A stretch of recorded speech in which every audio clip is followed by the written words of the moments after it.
आवश्यक है।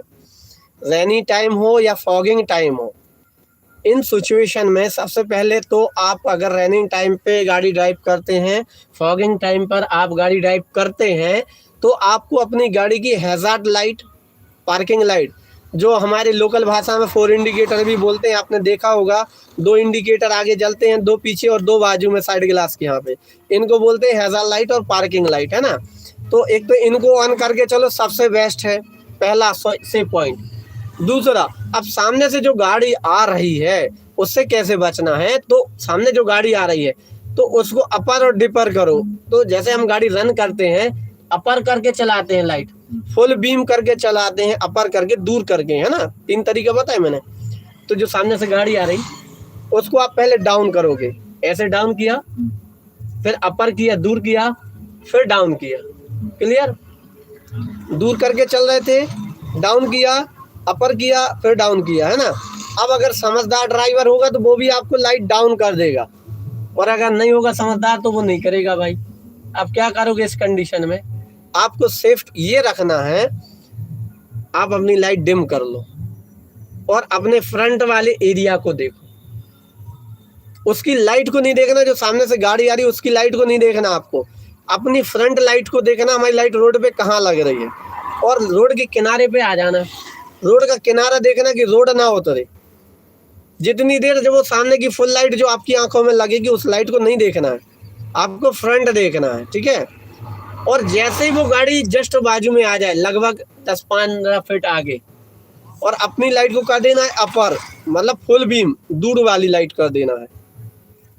और जैसे ही वो बाजू में निकल जाएगा तो 1 सेकंड के लिए ब्लाइंडनेस आ जाती है हमारे फ्रंट पे, डार्कनेस नहीं आ जाती। तो जैसे ही वो बाजू में निकलेगा तत्काल आप क्या करोगे, अपर करोगे ना, उसकी लाइट नहीं देखना।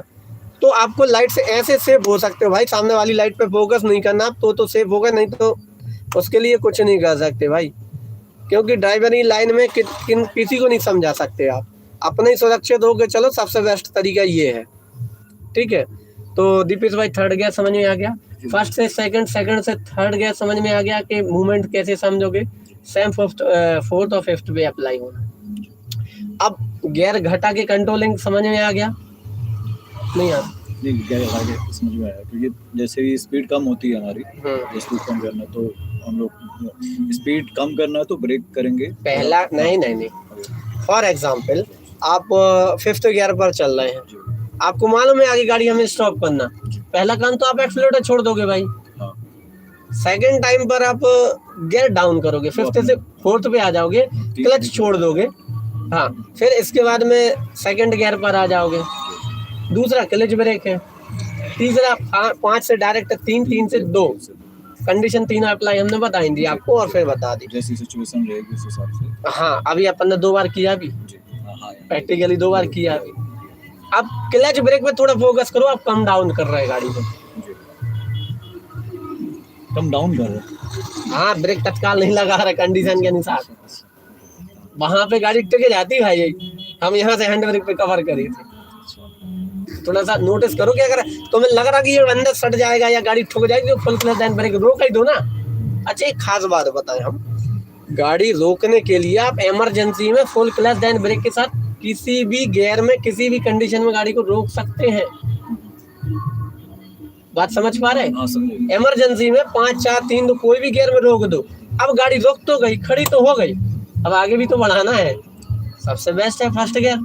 हाँ, अगर रनिंग कर रही गाड़ी, क्लच ब्रेक भी आपने डाउन तो कर ली, 50 से 15-20 की स्पीड पे आ गए, तो सेकंड गियर पे रन कर दो आप, ठीक है।